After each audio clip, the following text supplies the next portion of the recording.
تعزیہ بنانا تو جائز ہے لیکن تعزیہ نکالنا جائز نہیں ہے۔ یعنی اگر کوئی شخص ایک کاغذ کے اوپر ایسی تصوراتی تصویر بناتا ہے، ایک خاکہ بناتا ہے جو واقعہ کربلا کی طرف متوجہ کرتا ہے، جس میں جانداروں کی تصویریں نہ ہوں تو وہ جائز ہے۔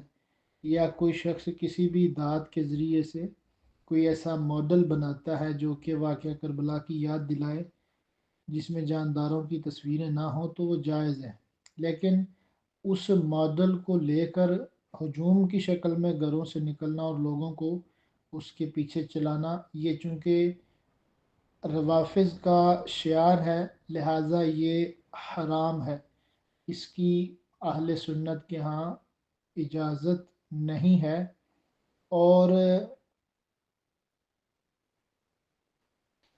اگر کوئی شخص اس تعزیہ کو عبادت کے لائق سمجھ کر اس کی تعظیم کرے، اسے سجدہ کرے یا کوئی اور طریقہ تعظیم اختیار کرے اور اس کے اندر اس کی جو سوچ ہے وہ اس کی عبادت کی ہو تو یہ صریح کفر ہے۔